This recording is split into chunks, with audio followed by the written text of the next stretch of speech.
제가 이번 주 같이 설교를 매일 바꿔본 적은 없었습니다.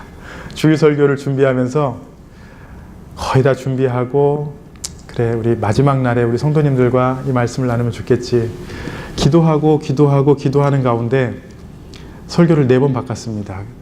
본문을 4번 바꾸면서, 그러면서 그 4본문 가운데 개인적으로 저는 은혜를 많이 받았어요. 그리고 그 4본문을 통해서 한 본문을 나누긴 하지만 그 모든 것을 우리 성도님과 나눌 수 있겠다라는 그런 마음을 주시더라고요.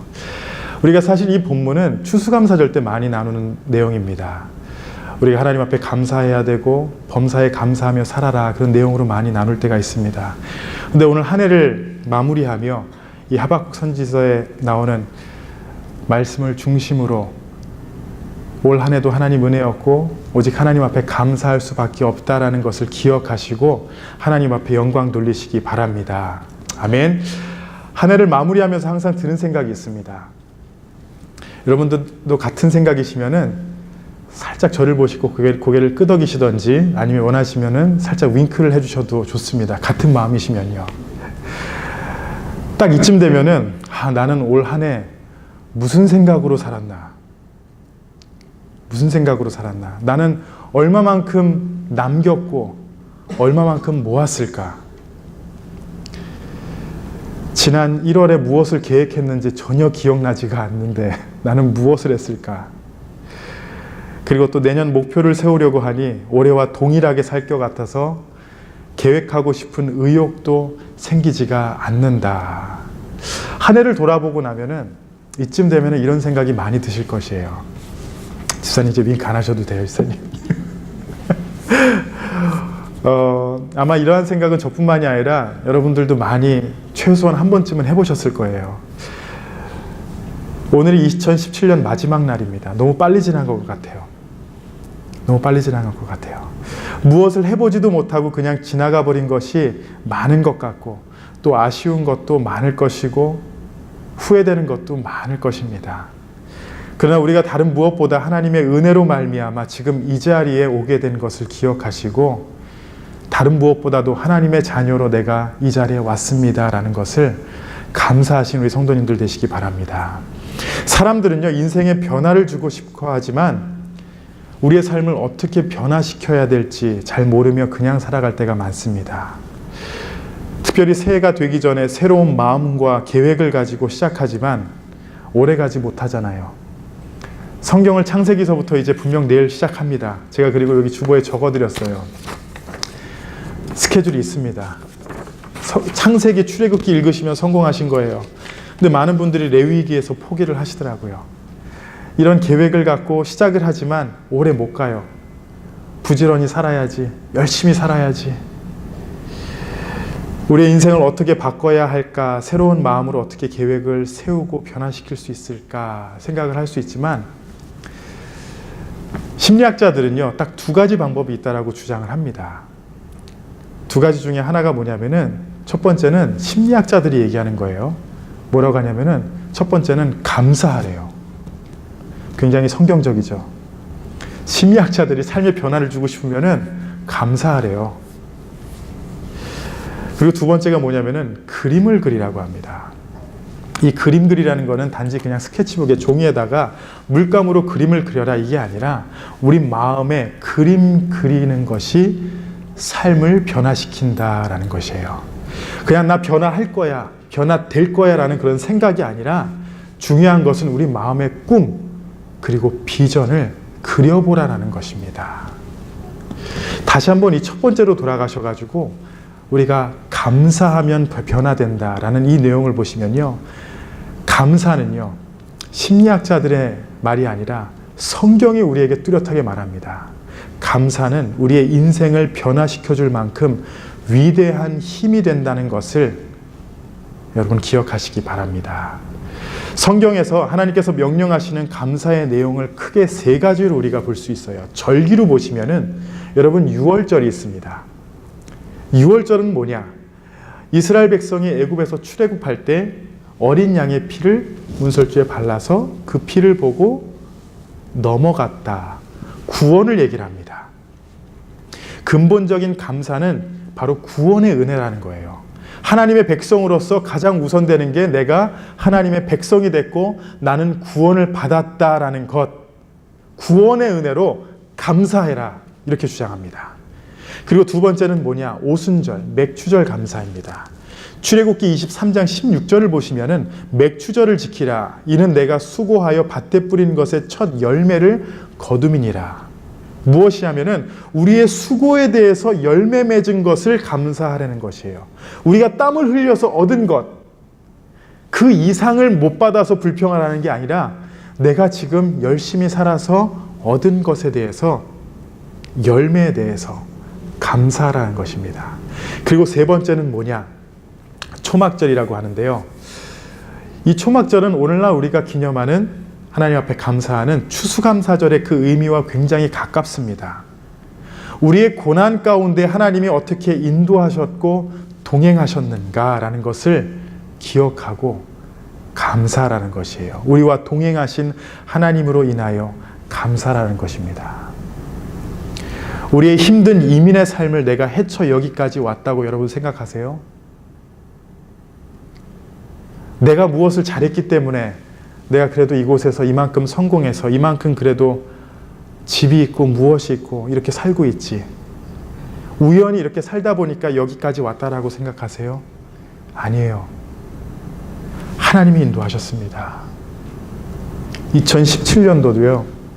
하나님이 인도하시고 주님의 뜻 안에서 우리를 순간순간 보호하시고 책임져 주시고 우리를 이끌어 주신 그 하나님을 여러분 돌아보시기 바랍니다. 우리 하나님은요, 약속하신 대로 우리와 항상 함께 하셨고요. 우리가 힘들고 지칠 때에 아예 우리를 그냥 안고 끌고 오셨던 그 하나님인 것을 기억하시기 바랍니다. 메리 스티븐슨의 두 개의 발자국이라는 그 시가 있습니다. Two Footprint라는 시예요.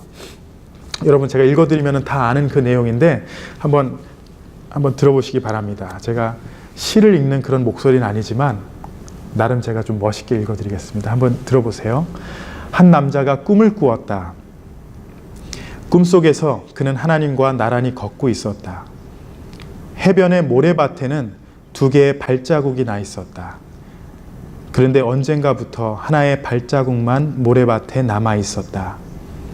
그의 삶에서 가장 힘들고 곤경에 처해 있을 때 오직 그의 발자국만 남아 있었다. 외롭게 남아있는 한 개의 발자국이 그를 실망시켰고 그는 항의하며 하나님께 물었다. 하나님, 어떻게 이러실 수가 있습니까? 언제나 저와 함께 하시겠다고 약속했으면서 정작 가장 힘든 제가 당신을 가장 필요로 할 때에는 나 홀로 남겨두셨습니까? 하나님께서 그에게 대답해 주셨다. 저 해변에 홀로 남은 발자국은 내 발자국이 아니라 바로 내 발자국이다. 내가 어려움에 처했을 때에, 힘들어 했을 때에 내가 너를 업고 걸었기 때문이다. 여러분 한번 들어보셨죠? 이 내용에 대해서. 하나님 어디 계셨습니까?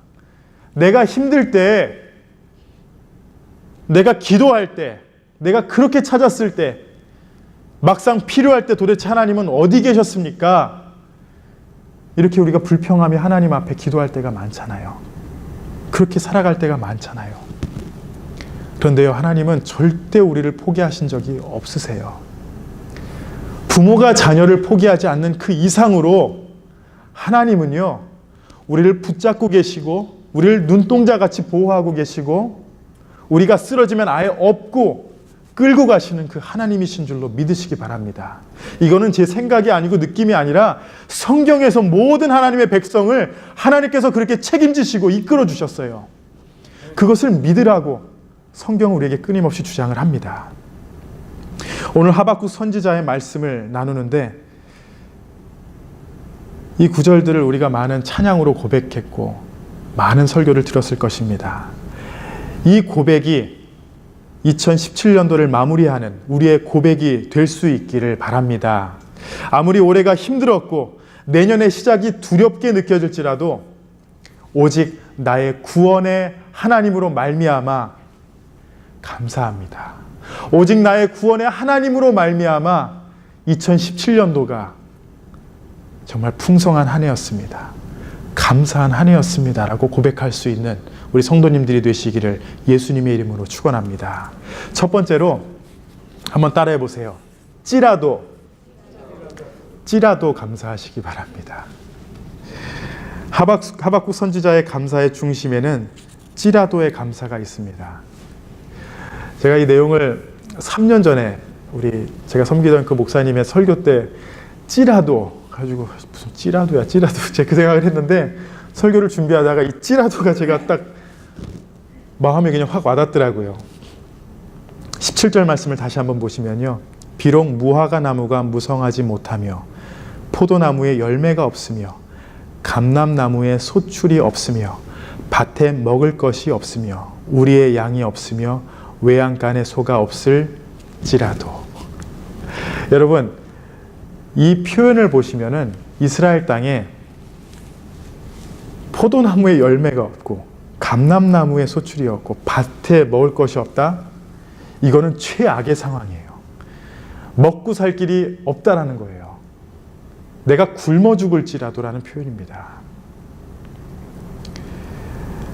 이 굶어 죽을지라도 나는 여호와로 인하여, 이러한 고백을 하박국은 하고 있습니다. 이 고백에 대해서 여러분 어떻게 생각하세요? 이게 가능하다고 생각합니까? 이 17절의 고백은 인간이 생명을 유지할 수 있는 모든 양식이 끊어진 상태를 말합니다. 이러한 인간의 극한 고통 가운데서도 즐거워한다, 또 기뻐한다라는 것이에요. 이스라엘 백성의 이 상황을 잠시 한번 설명을 해드릴게요. 남유다의 선지자였습니다, 하박국은. 그런데요, 어느 이 남유다가 고통을 당하고 있었어요. 나라가 약해져서 다른 나라에게 핍박을 받고 있었습니다. 그런데 하나님, 왜 하나님의 백성이 이러한 삶을 살고 있습니까? 하나님 어떻게 좀 해주세요. 그리고 이스라엘 백성에게 회개하라고 합니다. 남유다 백성에게 회개하라고 해요. 근데 남유다 백성이 회개를 해야 되는데 자기들이 망하고 있는데 기도하지 않고 회개하지 않는 거예요. 그러니까 또 불평을 해요, 하박국이. 하나님, 뭐예요 이 사람들? 지금 자신들이 죽게 생겼는데, 포로가 될 상황인데 기도하지 않고 하나님을 붙잡지 않고 있습니다. 하나님, 어떻게 이러한 사람들이 있습니까? 그렇게 불평을 합니다. 그래서 하나님께서 바벨론 백성을 보내셔서 그 유다 백성을 핍박하고 있는 그 나라를 없애시고 바벨론이 남유다를 점령하려고 합니다. 그러니까 또 하박국이 불평을, 하나님, 왜 또 바벨론이에요? 그러니까 어떠한 일이 생기더라도 하박국은 불평을 하고 있었어요. 먼저 1장 2장의 내용이 바로 그러한 내용이에요. 하나님, 왜 이렇습니까? 왜 우리나라는 이렇습니까? 왜 내 주위 사람들은 이렇습니까? 왜 또 문제를 해결해 주시는데 이러한 방식으로 해결해 주세요? 불평의 삶을 살고 있었던 하박국 선지자였습니다. 여러분, 목사가 불평하면 여러분 어떠하시겠어요? 제가 이런 일이 생기는 게 우리 성도님들 때문인 것 같아요. 여러분, 이런 식으로 근데 하박국 선지자가 바로 이러한 모습으로 하나님 앞에 살아가고 있었어요. 그런데 이 모든 것을 겪고 나서 하나님의 그 사랑과 하나님의 인도하심을 깨닫고 바로 하박국이 17절서부터 고백하는 것이 찌라도의 감사입니다. 비록 이렇게 불평된 모습으로 살았지만 3장에 와서 전능하신 하나님과의 대화를 통해 결론을 내린 것이 하나님의 생각과 경륜과 그 뜻은 우리가 다 헤아려 알 수도 없고 계산할 수도 없지만 분명한 것은 하나님의 생각은 한치의 오차도 없이 정확하고 온전합니다 라는 것이 바로 하박국의 고백입니다. 비록 지금 내 삶이 내 생각에 이렇게 보일지라도 2017년도의 한 해를 내가 돌아봤을 때 실패한 거 아닌가, 후회되는 게 많더라도요, 그럴지라도 하나님은요, 그의 뜻 안에서 우리를 품고 이끌고 그의 사랑 안에서 우리를 인도하고 계시다라는 것을 믿으시기 바랍니다. 비록 무화과 나무가 무성하지 못하며 포도나무에 열매가 없으며 감람나무에 소출이 없으며 밭에 먹을 것이 없으며 우리의 양이 없으며 외양간에 소가 없을지라도, 사업에 실패했다고 해서, 가정에 실패했다고 해서, 가진 것이 하나도 없다고 해서, 여러분 건강으로 인해서 나는 실패자다 이렇게 말하지 마시기 바랍니다. 우리는요, 내가 보기엔 그럴지라도 하나님은 우리의 모든 것 되시고 우리를 책임져 주시는 그런 전능하신 하나님이십니다. 믿음으로 지난 2017년을 오직 감사함으로 하나님 앞에 나아가신 우리 성도님들 되시기 바랍니다. 두 번째로 18절 말씀 보시면은 구원의 하나님을 인하여 감사하라고 합니다. 하박국 선지자는 하나님의 일을 감당한다고 하면서 자기의 뜻대로 되지 않을 때에 따지기 좋아하는 사람이었어요. 누구나 다 그런 것 같아요. 이러면 이래서 불평, 저러면 저래서 불평. 약간 좀 어린아이 같은 그런 모습으로 살 때가 많습니다. 특별히 하나님 앞에 우리가 그럴 때가 많아요. 그런데 이 하박국이 어떻게 변화를 했냐면요, 바벨론에게 곧 멸망을 당하고 고통을 당할 일만 남았는데도 하박국의 그 하나님의 그 섭리를 깨달으니까, 하나님께서 인도하신다라는 그 확신이 있으니까 하박국은 기뻐하고 감사합니다. 비록 우리나라가 망할지라도 나는 기뻐하고 감사합니다. 왜냐하면 그는 하나님의 완전한 계획과 섭리를 믿었기 때문에, 구원의 하나님이 그의 기쁨의 근거이고 이유라는 것을 믿었기 때문에 그는 이렇게 기뻐할 수 있었어요. 본문에 대해서 어느 신학자 매튜 헨리라는 사람이 이렇게 이 본문을 해석을 합니다. 하박국이 비록 없을지라도 감사할 수 있었던 것은 모든 것이 다 사라져 버려도 하나님은 사라지지 않으신다고 믿는 믿음이 있었기 때문이다. 여러분, 모든 것이 다 사라져도 하나님은 사라지지 않으시잖아요. 생명의 근원 되시고 이 세상을 창조하신 분이시고 우리보다 앞서 나가시는 분, 그 하나님이 우리의 하나님이시기 때문에 하박국이 감사할 수밖에 없었다는 것이에요. 세상 사람들은 여러분 감사하는 그 이유를 한번 잘 보시면은 무엇인가 자기에게 유익이 된다, 그럼 감사합니다. 도움이 되면 감사합니다. 그리고 자기에게 손해가 되고 희생의 자리라면은 그거는 감사의 제목이 아니라고 말합니다. 그러나 우리 하나님의 사람들은 무엇이어야 되냐? 항상 살아계신 하나님, 우리와 함께 하시는 하나님이 계시기 때문에 기뻐하고 감사하는 것입니다. 여러분, 물질적인 축복을 받았던 우리의 환경과 주위가 뭐가 잘 돼서 감사하는 것이 아니라 오직 하나님 때문에 감사하시기 바랍니다. 여러분, 새해를 바라보시며 무슨 변화를 원하세요? 새로운 힘을 얻기 원하세요? 어떤 모티베이션이 있어가지고 그래, 새해는 한번 열정적으로 살아보자, 하나님 앞에 정말 모든 걸 다해서 한번 살아보자. 그 변화와 시작은 우리가 지난 날을 돌아보며 또 지금 상황에서 먼저 감사할 때 하나님께서 역사하시는 줄로 믿으시기 바랍니다. 이것이 바로 우리를 세워주시는 하나님의 뜻입니다.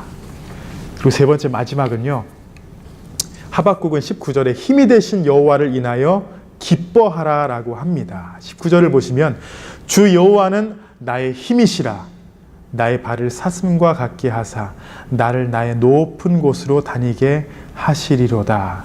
비록 내가 이러한 상황이 되더라도, 우리나라가 이러한 상황이 되더라도 주 여호와는 나의 힘이시기 때문에 나의 발을 사슴과 같게 하사 나를 나의 높은 곳으로 다니게 하시리로다. 다윗의 고백을 시편에서 한번 보시면요, 시편 18편 말씀만 이렇게 쭉 보시면은 1절에 나의 힘이 되신 여호와여 내가 주를 사랑하나이다, 이렇게 힘이 되신 여호와를 찬양합니다. 31절에 여호와 외에 누가 하나님이며 우리의 하나님 외에 누가 반석이뇨. 그리고 32절에 이 하나님이 힘으로 내게 띠띠우시며 내 길을 완전케 하시며, 그리고 33절에 나의 발로 암사슴 발 같게 하시며 나를 나의 높은 곳에 세우시며, 이렇게 고백합니다. 하나님이 우리와 함께 하신다라는 것은요, 우리에게 귀찮은 존재가 아니라 우리의 힘과 능력의 그 하나님이 되신다라는 것이에요. 능력의 하나님이 되신다라는 것입니다. 여러분, 그렇게 위대했던 다윗 왕도 여러 가지 경험을 해봤을 때에 바다까지 가보고 위대한 왕의 그 자리까지 여러 그 모습을 살아봤잖아요. 삶의 힘은 지식도 재물도 권력도 아니라 오직 하나님이 힘이시기 때문에, 다윗이 시편 18편에 고백한 것과 같이 나의 힘이 되신 여호와여 내가 주를 사랑하나이다 라고 고백한 것 같이 오직 하나님이시라는 거예요. 그 하나님. 세상에서는 아는 것이 힘이라고 말하지만, 권세가 힘이라고 말하지만, 물질이 힘이라고 말하지만, 그러나 다윗과 또 오늘 하박국 선지자는 최고의 힘은, 그리고 우리가 행복할 수 있는 길은 바로 여호와 하나님이다, 이렇게 고백합니다. 여러분, 만약에 지식이 힘이라면요, 제일 많이 배우고 제일 학벌 좋고 아는 것이 많은 사람들이 제일 행복해야 하는데 그렇지 못합니다. 저는 자신 있게 말할 수 있어요. 저보다 더 똑똑하고 공부 많이 한 사람보다 저는 더 행복하다라고 말할 수 있어요. 권력이 최고의 힘이라면 최고의 권력자가 행복해야 하는데 여러분, 그러지 못하잖아요. 물질이 힘이라면은 물질이 많다고 행복해요? 저는 물질 많은 사람 치고 자유롭게 사는 사람 못 봤어요. 그래도 한번 많아봤으면 좋겠어요, 이렇게 말씀하실 수도 있지만 물질이 많다고 해서 절대 행복한 것이 아닙니다. 이 세상에서 가장 부유했다라고 말하는 솔로몬 또한 다 허무하고 헛되고 헛되다라고 말하지 않습니까? 우리 사랑하는 주님의 교회 성도 여러분, 이 세상의 것들로 성공을 논하지 마시기 바랍니다. 물질로 내가 이루었다, 물질로 인하여 나를 판단하지 마시기 바랍니다. 우리의 힘 되시고 구원이 되시는 하나님으로 말미암아 여러분의 삶을 평가하시기 바랍니다. 여러분이 주 안에서 하나님을 바라보고 계세요? 여러분 정말 최고의 삶을 누리고 계십니다. 옛날에 유명했던 단어가 있죠. 정말 따봉의 삶을 살고 계세요. 최고의 삶을 누리고 계십니다. 왜냐하면 하나님께서 여러분을 책임지시기 때문입니다. 플로리다 출신 그 골프 선수 중에 부바 왓슨이라는 사람이 있습니다. 여러분 혹시 들어보셨나요? 부바 왓슨. 이 사람이 사실 골프 선수라기보다 굉장히 유명한 크리스찬이에요. 그래서 골프 선수들 간에 이렇게 뭔가 이제 파티를 하고 교제를 하면은 예수 전하느라 바쁘대요. 그가 한 인터뷰 가운데 이러한 간증을 하는 것을 제가 들어봤습니다. 나의 삶에서 골프는 5번째입니다. 우선순위가 있는데 골프가